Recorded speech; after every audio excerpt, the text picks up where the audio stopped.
Le président russe, Vladimir Poutine, a lancé son offensive estivale, avec des promesses audacieuses de renforcer les troupes et la puissance de feu, pour une poussée décisive visant à briser les défenses ukrainiennes. Mais cette offensive stagne maintenant. Sur plusieurs fronts, les zones de tuerie de l'Ukraine démantèlent systématiquement l'assaut russe. Des colonnes entières sont prises dans des pièges prévus à l'avance, des routes minées, des frappes d'artillerie de précision et des attaques de drones incessantes, laissant des chars calcinés et des véhicules détruits éparpillés sur le champ de bataille. Ce qui devait être une démonstration de force devient rapidement l'une des erreurs militaires les plus coûteuses de la guerre. De Belgorod à Pokrovsk à Kharkiv, les forces russes tombent à nouveau dans les mêmes pièges mortels. Comment l'Ukraine parvient-elle à contrecarrer l'offensive estivale de Poutine ? La Russie peine à s'adapter face aux zones de destruction ukrainiennes. Analysons en détail cette situation. Selon The Lowdown, la Russie concentre actuellement son offensive estivale sur 3 zones clés, qui restent la principale préoccupation de Poutine. La petite ville est devenue le principal bastion de l'Ukraine à Donetsk, car c'est un centre logistique, qui permet à l'Ukraine de fournir du matériel militaire vital à ses troupes opérant sur le front Est. Poutine veut Pokrovsk pour enlever ce centre et se frayer un chemin jusqu'à la frontière administrative de Donetsk. Atteindre cette frontière signifie qu'il prend essentiellement Donetsk, ce qu'il tente de faire depuis le début de son invasion à grande échelle. Au-delà de Pokrovsk, Poutine espère que son offensive estivale lui permettra de prendre Kharkiv et de protéger Belgorod. Ce dernier est un oblast frontalier russe, que le président ukrainien Volodymyr Zelensky a confirmé que l'Ukraine attaque. Poutine refuse d'avoir une autre malédiction entre ses mains. Peu après, la Russie a repris ce territoire. Poutine veut Kharkiv, non pas pour son importance stratégique en Ukraine, mais parce qu'elle symbolise la résilience ukrainienne face à la Russie. Poutine a déjà tenté de prendre Kharkiv, sans succès. Il veut maintenant s'emparer de la ville pour porter un coup au moral ukrainien. Poutine persiste à ordonner des assauts sur ces régions, mais ses forces ne font qu'être acheminées vers les zones de mort de l'Ukraine et décimées. Nous vous emmenons d'abord à Belgorod, soit le ou juste avant le 15 mai. Les drones de la 92e brigade d'assaut de l'Ukraine ont repéré une importante force russe se déplaçant en périphérie de la petite localité de Zoravilovka. Cet établissement à Belgorod, déjà ciblé par des raids ukrainiens, se situe juste en face de la frontière russo-ukrainienne, dans l'oblast de Kharkiv. La 92e brigade d'assaut a signalé les mouvements de la Russie sur les réseaux sociaux. L'ennemi, utilisant des véhicules blindés et de nombreux soldats sur des motos et des véhicules tout-terrain, a décidé de lancer une autre attaque de chair, a déclaré la brigade. C'était une attaque qui se terminerait inévitablement par un échec. Au lieu d'affronter directement les unités mécanisées russes, les troupes ukrainiennes les ont canalisées dans une zone de tuerie où elles ont été détruites par des mines, de l'artillerie et des drones, selon la 92e brigade d'assaut. Les pertes de la Russie étaient catastrophiques. À la fin de l'offensive ratée de Poutine, environ 10 de ses véhicules de combat et chars, véhicules de combat d'infanterie, n'étaient plus que des coques brûlées sur le champ de bataille ukrainien. Ne minimisez pas l'étendue de cette perte. Euromédan Press affirme qu'il s'ajoute aux plus de 17 000 véhicules blindés et pièces d'équipement lourds que la Russie a déjà perdus en Ukraine jusqu'à présent, alors que de plus en plus d'unités blindées russes sont anéanties. Poutine doit envoyer ses soldats attaquer les défenses ukrainiennes dans des voitures civiles ordinaires, et même à moto. Cette attaque près de Belgorod serait la suite d'une précédente offensive menée par la 58e brigade motorisée d'Ukraine. Les forces ukrainiennes ont réussi à envoyer les troupes russes dans la zone de destruction de Belgorod à 2 reprises consécutives. La 58e brigade motorisée a intercepté une attaque russe près de Belgorod, peu avant que la 92e brigade d'assaut ne fasse de même. Lors de la précédente interception, l'Ukraine a infligé de lourdes pertes à la Russie. Les forces de Poutine ont sacrifié un char, 2 de ses motos, une paire de véhicules tout-terrain, une voiture civile et un stupéfiant 8 véhicules de combat d'infanterie à cette attaque. La 92e brigade d'assaut et la 58e brigade motorisée ont rapidement dénoncé l'échec de la Russie dans leurs déclarations. Laissés un tas de ferrailles brûlées dans les champs, les envahisseurs sont revenus pour lécher leurs blessures. Certes, sauf pour ceux victimes de l'aventurisme de leur commandement. Le message de l'Ukraine est clair. Poutine devient trop ambitieux, à un moment où il n'a pas les troupes disponibles pour faire de ses ambitions une réalité. Cela rend ses forces une proie facile pour l'Ukraine.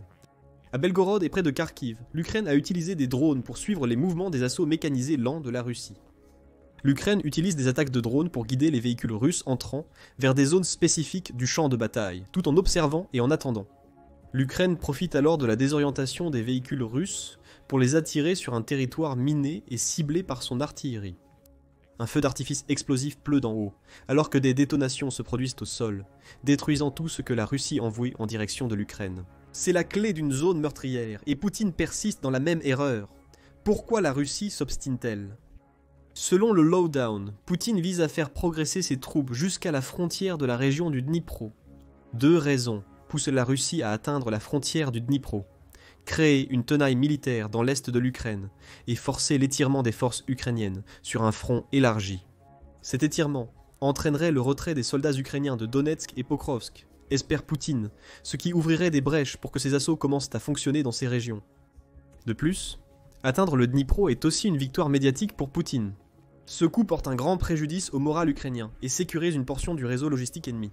Poutine pense pouvoir exploiter l'avantage de main-d'œuvre russe pour l'emporter dans la région du Dnipro, un avantage bien réel.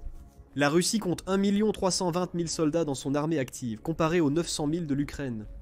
La Russie a également 800 000 réservistes de plus à appeler, ainsi que 150 000 paramilitaires de plus. C'est ici que la stratégie ukrainienne de zone de tuerie entre pleinement en jeu. L'Ukraine peine à protéger les lignes d'arbres et les établissements abrités, où la Russie utilise sa supériorité numérique pour gagner du terrain. Au lieu de cela, l'Ukraine établit des zones de combat, à proximité des zones couvertes pour se préparer aux futures offensives russes. Les soldats russes subissent de lourdes pertes dès qu'ils quittent la protection des zones abritées. Des tirs d'artillerie et de drones pleuvent, et les assauts russes sont repoussés vers les zones abritées. C'est là le secret de la Kilsa de l'Ukraine. Au lieu d'affronter directement la Russie et de perdre des milliers de soldats, l'Ukraine permet à la Russie de prendre de petites portions de son territoire. De là, l'Ukraine attire les soldats russes, en défendant le territoire qu'ils veulent vraiment. Les soldats russes, sous les ordres de Poutine, doivent continuer leurs assauts. Alors ils poussent plus loin.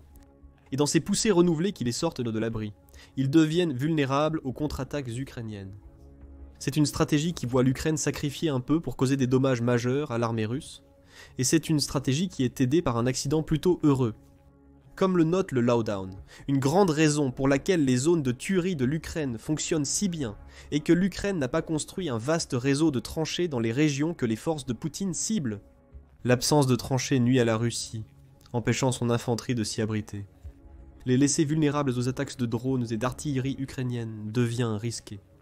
Comme ces terres sans tranchées sont celles que l'Ukraine a utilisées pour créer ces zones de tuerie, la Russie ne peut pas y construire elle-même de tranchées. Ses troupes seraient anéanties si elle le faisait, rappelant les tactiques de la guerre des tranchées de la Première Guerre mondiale. Poutine en aurait été satisfait. Son scénario idéal pour la guerre en Ukraine serait que l'Ukraine construise des tranchées d'un côté et la Russie de l'autre. Les deux mèneraient des assauts sporadiques à travers le No Man's Land, permettant à l'avantage russe en effectif de s'imposer. L'Ukraine était trop intelligente pour laisser cela se produire. Elle a créé des zones de tuerie à la place. Poutine aurait espéré transformer en terre de personnes avec ses tactiques de guerre de tranchées démodées. C'est plutôt transformé en zone de tuerie de l'Ukraine. L'Ukraine compense son manque de main-d'œuvre par une abondance de drones, dit le Lowdown, qui patrouillent la zone de tuerie. Les drones sont appuyés par des tirs d'artillerie, eux-mêmes soutenus par des obus de l'initiative d'artillerie tchèque. Cet effort collaboratif permet aux alliés de l'Ukraine de financer la construction d'obus destinés à être envoyés dans le pays. Prévoit de livrer environ 400 000 obus supplémentaires au front d'ici fin 2025, pour ajouter aux centaines de milliers qu'il a déjà envoyés. L'Ukraine a ajouté des fils de rasoir et des fossés anti-chars à sa zone de tuerie, servant plusieurs objectifs. De toute évidence, ils ralentissent les assauts de la Russie pendant qu'ils se produisent. L'infanterie doit traverser le fil de rasoir, et les chars et véhicules blindés doivent franchir les fossés. Cependant, le fil de rasoir et les fossés servent également de système d'alerte précoce pour l'Ukraine. En plus d'être l'une des principales méthodes par lesquelles l'Ukraine canalise les troupes russes dans ces zones de tuerie, le ralentissement causé par ces mesures permet à l'Ukraine de surveiller le mouvement des troupes russes. Inévitablement, ces troupes russes se détournent du fil de rasoir et des fossés anti-chars, répondant ainsi aux attentes de l'Ukraine. Ces diversions envoient les Russes directement dans la ligne de mire des drones et de l'artillerie ukrainien associée. Cette stratégie brillante sème la panique parmi les forces de Poutine, selon le Lowdown. La stratégie astucieuse de la zone de tuerie de l'Ukraine force chaque soldat russe qui survit à une contre-attaque ukrainienne à courir dans l'espoir de trouver une tranchée ou un fossé qui pourrait sauver leur vie. La couverture est souvent insuffisante, et le soldat russe succombe à une attaque de drone ou une explosion. Ailleurs, la Russie utilise des motos pour traverser les zones meurtrières. La théorie est solide. Les motos sont assez petites pour passer inaperçues, et assez rapides pour échapper aux drones. Cependant, ils sont toujours ralentis par les fossés anti-chars, puis soit abattus par les forces ukrainiennes, soit poussés à des actes désespérés, comme ceux observés au moment où l'Ukraine a déchaîné sa stratégie géniale de zone de tuerie à Belgorod. Ce jour-là, un drone ukrainien a suivi un soldat russe à moto, qui courait aussi vite qu'il le pouvait à travers l'une des zones de tuerie créées par l'Ukraine. Le soldat a été chanceux. Aucune mine n'a explosé sous sa moto et l'artillerie ukrainienne n'a pas pu le toucher lors de son déplacement rapide. Le soldat a même réussi à éviter les drones, mais alors qu'il se précipitait vers sa cible. La chance n'a pas tenu. Le soldat a finalement rencontré un fossé anti-char. Mesurant 20 pieds de large et 20 pieds de profondeur, le fossé était l'obstacle qui a finalement signé son arrêt de mort. Le motocycliste devait choisir, ralentir et devenir une cible pour les drones dans la zone de conflit en Ukraine, ou essayer de sauter le fossé. Le soldat a choisi de sauter le fossé en dernier recours, mais a échoué. Cela montre l'efficacité des zones de combat en Ukraine. L'Ukraine les a déployées sur l'ensemble du front. C'est pourquoi l'offensive estivale de la Russie stagne sur Belgorod, Pokrovsk et les autres régions ciblées par Poutine. Nous arrivons donc à une question évidente. Pourquoi Poutine continue-t-il de tomber dans le même piège à répétition? La réponse est qu'il n'a pas vraiment le choix. En novembre 2024, Foreign Policy a publié un article notant que la seule tactique de Poutine est de lancer des vagues humaines sur l'Ukraine. Cette stratégie découle de l'avantage en main-d'œuvre mentionné précédemment. Poutine pense que ces vagues humaines suffiront à démanteler peu à peu les défenses de l'Ukraine, créant un terrifiant hachoir à viande sur le champ de bataille. C'est la tactique exacte observée à Belgorod, que l'Ukraine a saisie rapidement dans le conflit. C'est aussi une tactique qui cause d'énormes pertes russes. Le 30 avril, le Kyiv Independent a rapporté que la Russie avait perdu 950 et 1960 soldats pour cause de décès, blessures ou captures. Entre février 2022 et la date de publication de l'article, le média a également noté que la Russie perdait environ 1100 soldats par jour. Plus de 10 700 chars russes, plus de 22 000 véhicules blindés de la Russie et 46 611 autres véhicules et réservoirs de carburant ont également été perdus. Ces pertes catastrophiques montrent que le leader russe n'a pas de plan B. Il ne peut qu'envoyer des soldats au casse-pipe, les uns après les autres. Beaucoup d'entre eux périssent dans les zones de combat en Ukraine. Parce que sa seule tactique est l'attrition. Poutine croit qu'il peut sacrifier autant de ses gens parce que l'Ukraine finira par manquer de munitions. Cela ne semble pas se produire de sitôt. Poutine persiste dans le piège de la zone de tuerie, convaincu de l'efficacité de sa stratégie d'attrition. L'incapacité de la Russie à s'adapter aux zones de tuerie de l'Ukraine est un problème qui traverse son armée. Comme le rapporte le Conseil européen des relations étrangères, ou Conseil européen des relations étrangères, Poutine est au moins quelque peu conscient que les tactiques qu'il utilise en Ukraine sont dépassées. Il doit l'être. Sinon, il n'aurait pas tenté autant de réformes de l'armée russe pendant son mandat en tant que président du pays. Toutes ces réformes ont échoué. Selon le Conseil européen des relations étrangères, Poutine avait essayé de résoudre les problèmes d'équipement défectueux de la Russie avant même l'invasion de l'Ukraine. Il avait créé de nouvelles doctrines militaires et tenté d'améliorer les méthodes de formation déficientes de la Russie. Poutine a essayé de faire tout cela tout en gérant les problèmes systémiques au sein d'une armée russe où la corruption était monnaie courante et l'adhésion à des tactiques dépassées était la norme. Poutine a dépensé beaucoup pour ses tentatives de réforme entre son arrivée au pouvoir en 2000 et 2021. L'année avant l'invasion de l'Ukraine, Poutine a triplé le budget militaire russe. Il est passé de 22 milliards 840 millions annuellement à 65 milliards 91 millions de dollars. Avec ses 21 ans d'augmentation progressive des dépenses, totalisant 1,1 billion dédiés à la réforme de l'armée russe, rien n'a fonctionné. Il est difficile de déterminer précisément pourquoi les réformes de Poutine ont échoué. Une trop grande attention portée à des facteurs mesurables, tels que le nombre de troupes et d'équipements, peut avoir joué un rôle. Cette surconcentration sur certains domaines a pu freiner l'innovation dans l'industrie de la défense russe et la détourner de l'intégration de son armée, son aviation et sa marine. Ces trois composantes essentielles pourraient donc lancer des assauts conjoints contre l'Ukraine. Au final, peu importe les raisons de l'échec des réformes de Poutine, ce qui compte, c'est que nous en voyons les résultats en Ukraine. Les forces russes continuent de tomber dans les zones de tuerie de l'Ukraine, n'ayant pas d'autre choix. C'est presque une situation de l'œuf ou la poule. Poutine compte sur l'avantage en main-d'œuvre et en équipement de la Russie pour faire des gains en Ukraine, parce que ses tentatives de réforme étaient trop axées sur ces mêmes avantages. On ne peut pas réformer en conservant ce qui était déjà en place comme Poutine a tenté de le faire. Les offensives de la Russie se sont dégradées en assauts de vagues humaines que nous voyons aujourd'hui.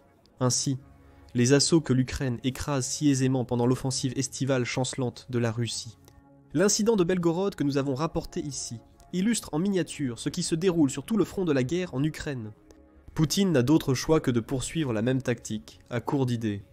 Selon le Kyiv Post du 21 mai, la Russie masse actuellement des troupes près de la région de Kharkiv, laissant présager de nouvelles vagues d'assaut, qui se poursuivront probablement jusqu'à l'été. La Russie a également testé les défenses de l'Ukraine à Sumy et Zaporizhia au cours des derniers mois, selon le Royal United Services Institute. Ces attaques visent à repousser les Ukrainiens de Donetsk ou à contrer leur raid sur Belgorod.